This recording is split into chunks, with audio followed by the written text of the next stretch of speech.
এখন তো পানি যাওয়ার রাস্তাই নাই। এই পানি সেই লামা যায় যদি না টানে পানি, আমরা এই এলাকা তো যাইতো না, শুধু এমন জমিও তো জমাই খাইমু আমরা এবার। ধীরে ধীরে নামতে শুরু করেছে বন্যার পানি। ক্ষতিগ্রস্ত এলাকাগুলোয় ফিরছে মানুষের চাঞ্চল্য। তবে প্রকৃতির নির্মম পরিহাস কারো কারো জীবনে বয়ে এনেছে অবর্ণনীয় দুঃখ কষ্ট। তাদেরই একজন হোসনা আক্তার। ঘর থেকে বানের পানি নেমে গেলেও চিন্তার ভাঁজ জেঁকে বসেছে তার কপালে। এক মেয়ে, দুই ছেলে ও স্বামী মাহবুব আলমকে নিয়ে 10 হাত দৈর্ঘ্য ও 8 হাত প্রস্থের ঘরে বসবাস করেন হোসনা।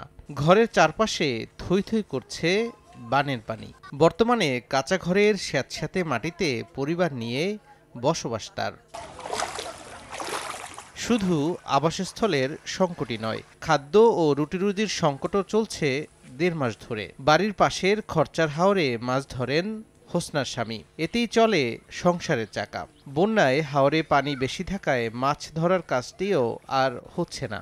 এখন জন্ম সনদ দিয়ে খোলো বিকাশ স্টুডেন্ট অ্যাকাউন্ট। নিজের বিকাশ নিজে কর।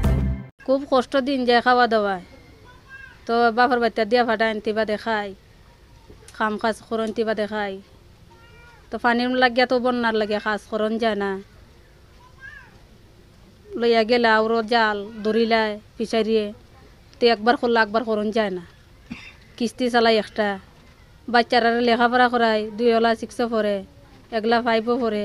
ওনে তো বাচ্চার বাপে একবার আনে তো একবার খায়, একবার ওই মানুষের কাছে গিয়া চাইয়া চুইয়া না খায়।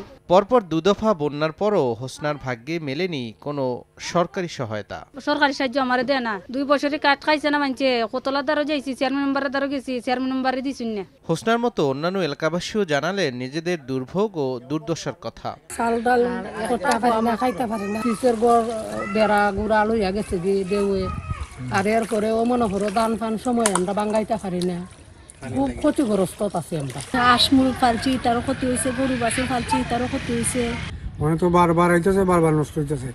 একটু অনেক জ্বালা নষ্ট হয়েছে, আবার জ্বালা ফেলাইছে। বারবার বন্যা আছে, এই পর্যন্ত 4বার বন্যা হয়ে গেছে।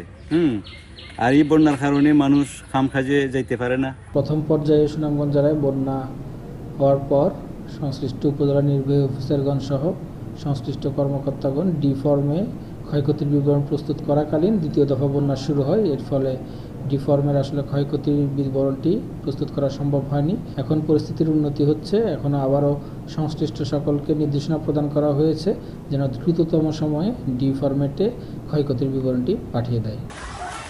খরচার হাওর ও ধামালিয়া নদীর তীরে অবস্থিত সুনামগঞ্জের বিশ্বম্বরপুর উপজেলার মল্লিকপুর গ্রাম। এই গ্রামের আরও অনেক বাসিন্দা রয়েছেন অবর্ণনীয় দুঃখ কষ্টে।